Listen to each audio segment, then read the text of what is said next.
Welcome back to Anything La podcast. Today we are back with a episode about content creation. So we have our guest Nicholas Ho. So actually he emailed in to us to request to feature on the podcast, and we thought why not? So if you guys are interested, you can do that as well. But how about we have a quick introduction from Nicholas first? All right, once again, thank you, Ivan and Akash, for inviting me. I'm Nicholas Ho. I do content as a hobby. So I've essentially been doing this for quite a long time. For as long as I remember, I started, I think, when I was 9 or 10 years old. I was quite inspired by a lot of the YouTubers I used to watch. So I watched like a bunch of gaming YouTubers. So that kind of inspired me to start making my own content. So I started actually with like gameplay content, but I didn't really have anything in mind at that time. I just did it purely for fun as like a side hobby. So eventually I kind of got bored of what I was doing, so I kind of switched over to lifestyle-based content. So I did like vlogs, challenges. So like that was around 2019. So there are a lot of like YouTube challenges. I don't know if you guys remember that were quite trending back then. So I kind of lean into that. And currently I'm focusing more on self-improvement based content. So I do like talking head videos on YouTube, TikTok, and Instagram as well. We'll put your ad inside, don't worry, Nicholas. Thank you. So, I mean, let's talk a bit more about your content. So, what do you create, and where do you post, and also how did it all start? You know, why did you start filming content for yourself? So, like I said, I primarily focus on self-improvement content these days. But I think back then, I was just inspired by a lot of the YouTubers, like how they would monetize what they were doing. So that kind of inspired me to start my own YouTube channel. And yeah, I kind of back then envisioned myself doing this long term. I eventually wanted to like monetize the content I was creating. But I think right now I'm doing it more as a side hobby, more for fun. I see. Yeah. So along the way, if you can monetize, and of course. Yeah, then I'll take see. take advantage of that. Yeah. All right. So you started at age 9. Yeah. Wow. So what was the first piece of content that you released? It was just pure gameplay, is it? I think it was like a pure gameplay video. Yeah. Okay. I don't think there was What game was it? I think it was like a Roblox video or something. It's quite cringe. Okay. So, I mean, I think in 2026, or much rather after TikTok started, so much content has been released on TikTok. And, Yeah, and I definitely. think it's very hard to stand out. Like, I myself have thought about, why not maybe trying to do content for myself. But the more I think of it, it's like, I'm scared of being judged, and I'm scared of being doing this and that. And I think I very much respect what you do. But one more thing is also, how do you plan on standing out in 2026 as a content creator? I would say number one is definitely more competitive these days because a lot of people are content creators in one way or another. Everyone's like posting on TikTok. How to stand out, right? I'll probably say you have to provide some sort of unique value proposition. I see. Whether it's through, education, information, or just entertainment, which is what most people are doing nowadays. So I think you have to focus on those three pillars of content and find out what you want to do. I think having a niche is important too, so that you can target a certain group of people, and then hopefully they'll resonate with your content. I think in terms of what you said, like judgment, what I tell most people is to just start creating, like as cliche as that sounds, because ultimately you never know whether like what you create will resonate with people. Like I've created things which I didn't really enjoy, but like it definitely, but it made an impact. So yeah, Definitely. I mean, me and Akash, we also started this podcast. I mean, he was the one that actually started this podcast before me. So he had the confidence to come out and actually show himself on camera, put himself out there. And then I followed suit, and it was not an easy task. So, props to that. Yes, now our faces are out there, so we have got used to it. But yeah, of course, the first time is always the hardest. So you are talking about creating niche content, right? So do you think picking a niche is better or posting everything is better? Because I think in that sense you're a bit more contrarian to you. We are more of like anything and everything kind of Yeah. podcast where we are discussing a wide variety of topics. Mostly like Singapore focused because that's our target audience. But at the same time, we also do talk global stuff like sports, etc. So do you think that your approach is better or our approach is better, like objectively? I don't think there's like a quote unquote right approach. It really depends on what you're trying to achieve with your content. I mean, if you're trying to, reach out to a certain target audience, then definitely go with the niche approach. But if you want to just like document what you do and then keep it as like memories and hopefully touch on people's lives, then I think creating like based on your interests is also a reasonable approach to take. But in terms of the algorithm and like how the content creation sphere is today, which one do you think works better? Because personally, I do think that it's very important for content creators to have a variety nowadays. Like especially with streaming and all, right? There's a lot of IRL streaming, which is in real life. So they do a variety of different things, and it's like new experiences every time, which is what keeps the audience hooked. So I think that's like one thing which has changed from the past, where last time you can stick to your lane and you can be successful. To be honest, I think what most people are trying to do is, I mean, if correct me if I'm wrong, Nicholas, but maybe at first when you're starting to post, you would try and do almost everything, and then you see which one sticks. Is it like that, or do you think like in your head, oh, I just want to do lifestyle content, and that's what I'm going to stick with? I think definitely that's the case because like I've tried many niches in the past. I essentially done like I did gaming and then I branched out to lifestyle. So I did quite a couple of things. I mean, that's a good approach to take as well. And then you find out like what kind of content you want to create from there. Yeah. I think it's definitely good. But like I think TikTok in terms of algorithms, right? I think TikTok definitely pushes out like variety content. Whereas I think YouTube, you still need to have a niche. Because if not, the algorithm, from my experience, is that it will kind of get confused and then they don't know who to push your videos to. So I think on YouTube, it's definitely more important to select some sort of niche.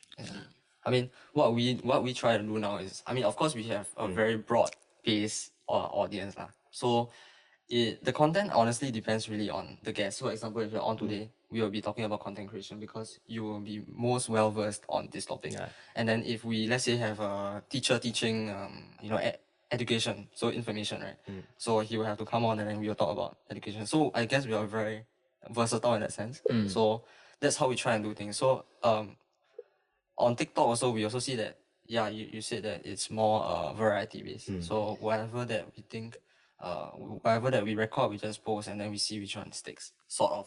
So that is some sort of what is our approach. But I think if I myself is a solo content creator, I would definitely follow your style of content like way better. I think I agree with what you said. Like because you are doing like more podcasting based videos, then I think it's inevitable that you Definitely. cover like a wide array of topics. And like since you already position yourself as a podcast which talks about like all different kinds of things, then I think in that sense it works too. Yeah, True. Really depends. I think how you brand yourself as well. Yeah, if you're like a solo creator, I think it's more difficult for you to touch on all different kinds of things. For like a podcast, I think it's more. I think if you're a solo doable. content creator, I think you really focus on what you really like. Maybe you love running and then that is like that comes so naturally to you. Yeah. You can just speak naturally on the camera. It's not scripted in a sense. Yeah. So Akash, maybe you wanna move on to the next segment. Okay, so the next segment is about quality of content. So like how you're going to manage your content and balance schoolwork and posting, etc. So how do you actually quality control your content? Do you reference other creators, or do you have a certain standard you set for yourself, or what do you define as good content? At this moment I feel like good content is content that provides some sort of value. So like in my case, because I focus on self-improvement, my value is providing some sort of education and hopefully some sort of motivation also to the audience. I do, of course, reference other content creators. I think that's inevitable that we all draw some sort of inspiration from other content creators. But I think the standard I hold myself to is I ensure that my videos have a clear goal and a clear purpose in mind. Yeah, and that way it's, I think, easier for me to achieve the intended impact I want. Where do you see your content creation journey in 5 years? Maybe you're doing lifestyle content, like for example, if running. Do you think you'll get sponsorships? Do you think you'll get brand deals? You know, where do you think you'll be positioned at the end of 5 years? I mean, obviously that's the most ideal case scenario, but like, I'm not sure because like social media evolves so fast, and so like the type of content that a lot of these platforms prioritize also evolves so fast. So I'm not really sure, but if going based off like what is popular now and what social media prioritizes, I think I'll definitely see myself within this same niche. Yeah. Okay. So what is your batching process or your content creation process as a student creator, you know?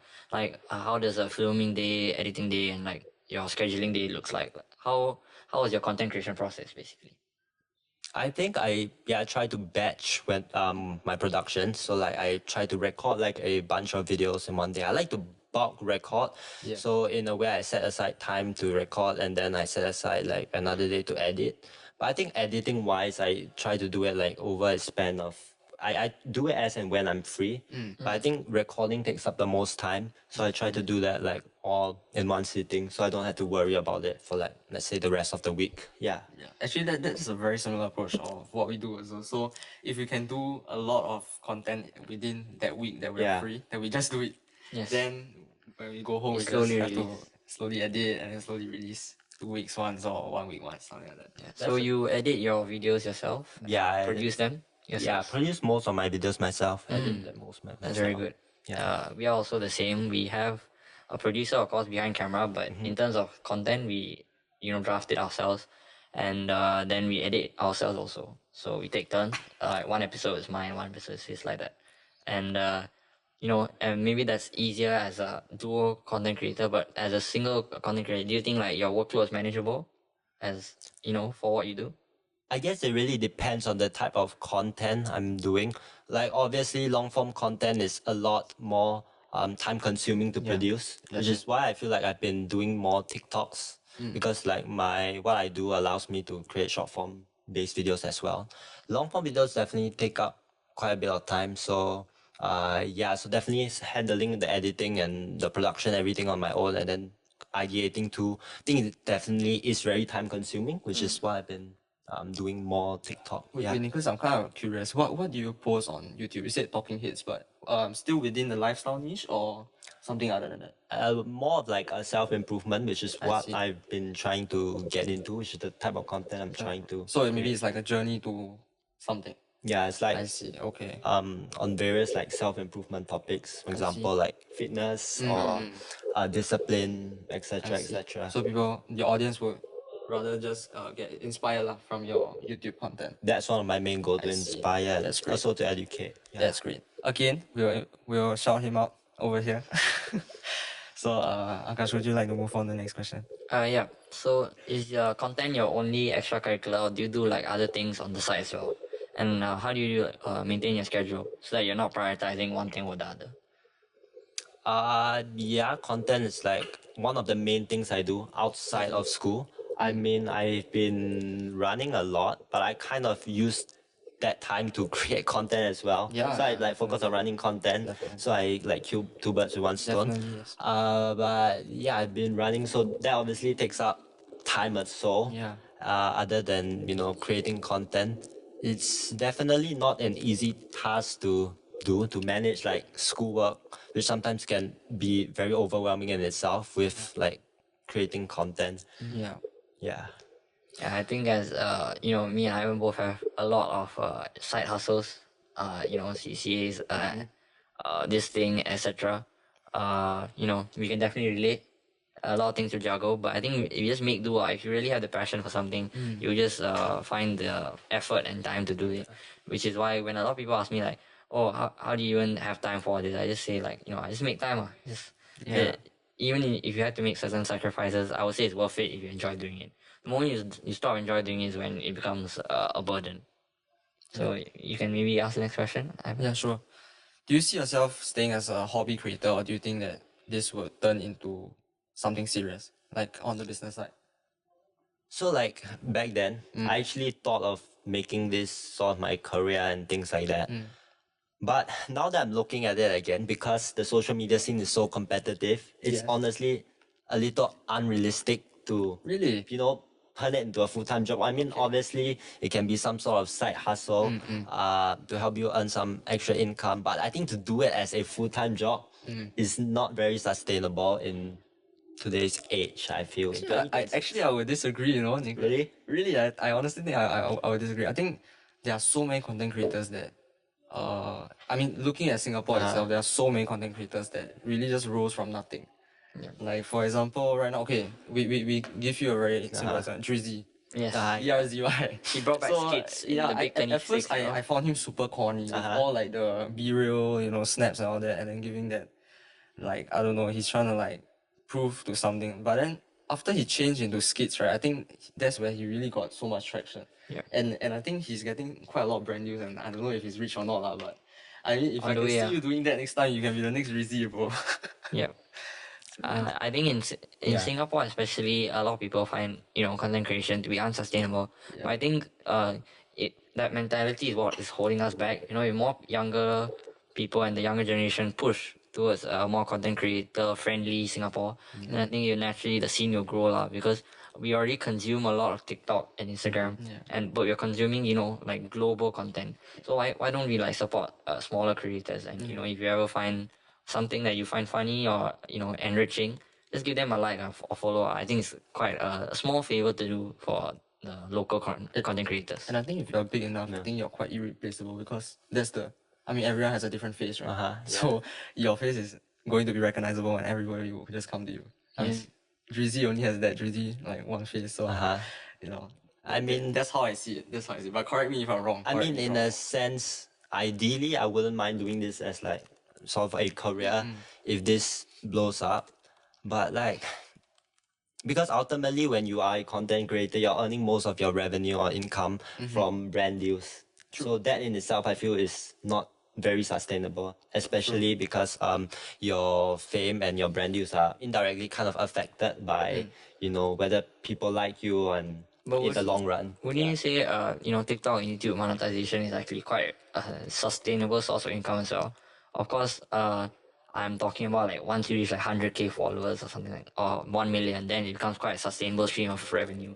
I don't think it's a lot, right? I think YouTube wise, no, they don't pay a lot. Yeah, so most of the creators still have to rely on brand deals. Brand deals is what sustains them. Yeah. But like TikTok definitely has a lot more monetization programs nowadays. So I think that's a good initiative. I think that are TikTok Shop pushing. is, quite a lot, TikTok right? Shop, honestly, you can a earn lot, quite right? a bit from what you're doing, from the work you're putting in. What are like some micro niches or like specializations that you think are very popular right now? Like, is it study content, blogs, sports, campus vlogs? What kind of if content not- do you enjoy the most, and what do you think is the most If you're not successful? doing lifestyle content, what else will you be doing? Yeah. That's interesting. Because I don't see myself doing anything like other than lifestyle. I mean, I used to do gaming, but like I don't like the idea of sitting in the chair like 24 hours a day just recording gameplay videos. I see. So like I think lifestyle, I cannot really think of anything else. But like like what you said, I think those niches are definitely quite popular these days. A lot of the audiences, I don't know whether it's the same with you guys, but a lot of audiences nowadays prioritize authenticity. So I Definitely. think a lot of this content kind of allows the creator to be themselves, which is why such content is successful across the board. I mean, and I think you can be your true self when you're talking about your lifestyle content, because you're truly trying to improve on yourself, or you're trying to get better at running or something like that. And I think that's what separates a good content creator from a bad content creator. Yeah, a lot of daily life content is doing quite well. Like I remember seeing one guy, he just mows his lawn. Like his content is just mowing his lawn. And a lot of people enjoy the content because he like talks while doing it, and they find it interesting. And then he explain like the different types of grass. Yeah, and all for that. example, like ice bath Yeah. also. It's Yeah. like literally yeah, just yeah, like yeah, 1 I've minute seen in some the ice bath, and then they talk about like themselves. So I think that's something that it's good. Yeah, that's the interesting thing. So like Yeah. going back to what we were talking about earlier, it's definitely, even though the social media scene is a lot more competitive, there are a lot more opportunities. Yeah. Because a lot of short form content nowadays, can go viral. Yeah. Don't need to rely on like long form. And there's so much variation. Like we just Correct, see yeah. like ice bath, and then Akash said mowing his lawn. Is that there's just so many things that you can do. I think. So like in terms of like content and like what you want to do, I think there's definitely a lot more opportunities to explore with short form based content Actually, platforms. what is one content creator that you look up to, or that you always have in mind or reference his videos to yours? Actually, for me, I'll give you one Yeah. of mine. It's Mino Lee. I don't know if you have heard his name. Sounds familiar. I think. Mino Lee. What does he do? Honestly, more information. More information, kind of content. So maybe he's like road to 10K. Okay, like he's like a, I guess, entrepreneur lah, but he documents his journey, road to 0 to 10K a month. And then a lot of talking heads, like a lot of talking heads. Yeah. Yeah. So that's one of my favorite content creators. What about you? For me, it'll be this YouTuber. I'm not sure if you've heard of him because it's like more. I think it's more niche. Yeah. Jordan Bo. So he used to do like lifestyle Jordan Bo. content also. Okay. So like then he did more self improvement. So like that kind of inspired me to make that shift also. I Yeah. see. What about you, Akash? Do you have a content creator that you look up to? For me, I would say just a lot of podcasters in general, like Dario was the CEO. Dario for CEO. Oh, yeah. yeah, I like There's this one I like more. that as well. There's one more podcast called High Performance. I don't know if you've heard before. It's like Familiar. it's a duo and they interview a lot of sports people. So I like those podcasts a lot because they really dive deep into the intricacies. It's not just those general questions of, oh, how do you feel when this moment happened, or how do you feel like when you go into the car. Like for example, they interviewed Carlos Sainz and they really dug deep into his career, I see. and Fernando Alonso also, and many other sports people's sports persons. Sorry, and those kind of podcasts is really more of the content which I consume, which is why I like them a lot.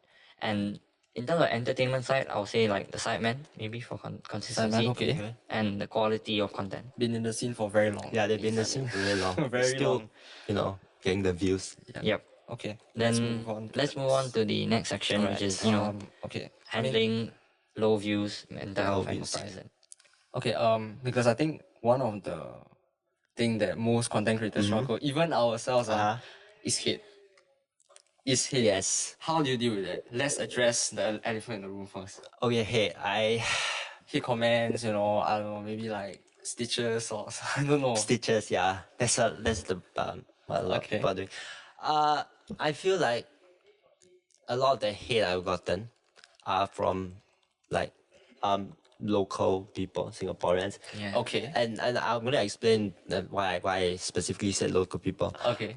I think a lot of local audiences like to troll on creators for entertainment. I don't know if it's because of lack of better content. So a lot of locals enjoy, that reaction that the creators give when they troll creators. I don't know, like a lot of the content is predicated on that. I feel like in Singapore, it's a bit surface level.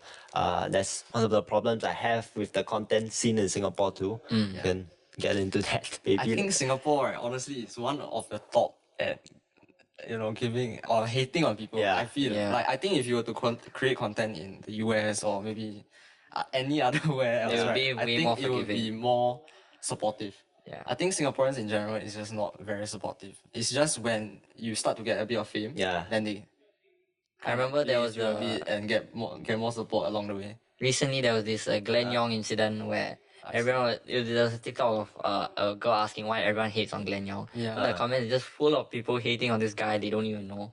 Like okay, maybe like your interaction with him was not that great, but like don't need to hate him just based on one interaction. Like I mean they said like oh he came to my school and he was just talking about himself, he's so vain. But like maybe like that's what he was supposed to do, you never know. But I'm not supporting or going against anyone, but I feel like a lot of negativity is just unnecessary from Singaporeans. They just seem to enjoy it for no reason. But because how do you deal with the hate? Do you just ignore it or do you address it sometimes or how is it like? I mean, it depends on the context. I mean, typically I'll ignore them. Sometimes I'll just reply them for fun. Okay, troll back lah, I'll basically. troll back for fun. Okay. But like, I think I mean if they are hate comment or what they say has some sort of merit, then maybe I might take it into account. But a lot of times it's like a lot of the things people say, hate comments, are not even constructive. So Yes. that's when I just decide to ignore it and like not Okay. take it into account at all. Yeah, our podcast also a lot of like copy paste comments like put get ID for buying podcast equipment or like increase prices for mics or something. yeah. Like It's just like Yeah, very that's a very- unrelated, yeah. repetitive stuff. And then a lot of people like to call me Raul Misas Jr., which is a MMA fighter, Oh. which I find funny actually, but whatever. Yeah, so more than us, I think I would say even our producer is more impacted by the hate comments. So personally, I think me and Ivan both have agreed lah. Like, it's no Just- point getting irritated or annoyed over some random person's thoughts on you. I mean, it's constructive, like you said. Of course, you take it into account. But if it's just like this copy paste comments or troll comments, then there's not much to be taken. Don't need to take it to heart, I basically. see a lot of those comments like under TikTok, Yeah. under podcast videos. Yeah, also Yeah. a lot. constantly. It's like Yeah. it's just that generic like comment. Yeah. But to me, honestly, because I feel that all engagement is good engagement. Yeah.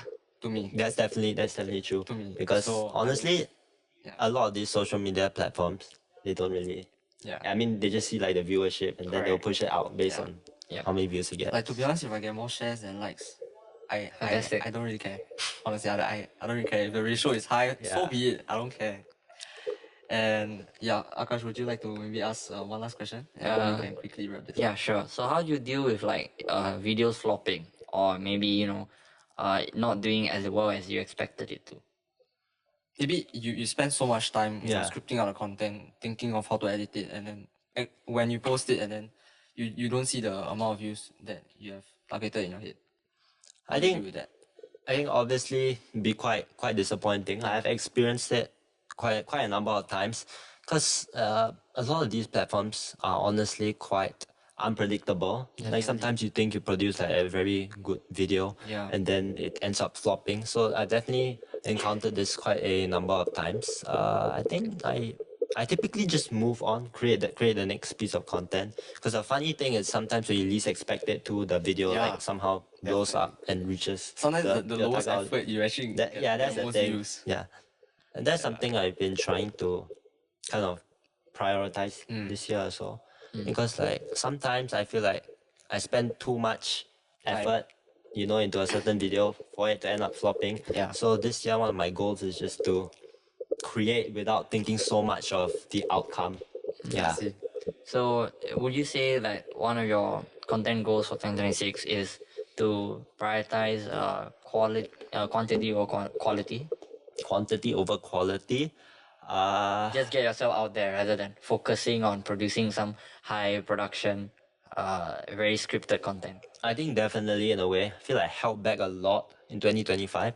So definitely that's one of my goals. I mean, obviously I'll still post like videos which that aligns with what I do. Yeah. But I think I definitely want to create more and not be so affected by the content or the views it gets. Yeah. Yeah. So any other content goals for 2026? So I definitely want to get more into self-improvement space. Definitely do more talking head videos. Because I only really started doing talking head videos, I think, start or middle of last year. So one of my goals is to create more communication-based videos. We'll be looking forward Yeah. to it. We'll be looking forward to it. Thank you. So with that, I think it's been a great episode with Nicholas, and hopefully, Nicholas can come on the next episode or a few episodes in the future. Yep. So anything from you, Akash? One of my content goals is to get monetized this year. Yeah. So we can only do that if you guys follow, share with everyone. So yeah, just click the button right now. Share with your friends. And follow Nicholas also. Yep. Follow him as well. Hopefully you all get monetized. Just Hopefully. 2026 goal, 2026 guys. some This is the returns in Yeah. 2026. Yes. So we'll be coming out with a lot of content. There's a World Cup coming up. So I got big plans for that. Of course, we are sharing with Ivan and we're trying to make it as engaging as possible. Possibly streams. Maybe let us know if you will be wanting an anything last stream. Sure. So anything from you, Ivan? No, and hopefully we can meet sometime next time, Nicholas. If I become a content creator, maybe we can collab or something. Hopefully. So Maybe I start a podcast soon. yeah, maybe That's I don't obviously know. one of my we can- goals. we can- Why not? Yeah. And also I want to wish you all the best in your Thank you content very creation much. journey. Same to you guys. So, Yes, thank you. Yeah. Hopefully you'll become the next big local content creator in Singapore. Yep. And remember us the day one. Day one. Okay. Sure. And with that, we can click here for more, and you can click here to subscribe, and we'll see you in the next one. Bye bye. Bye. Bye bye.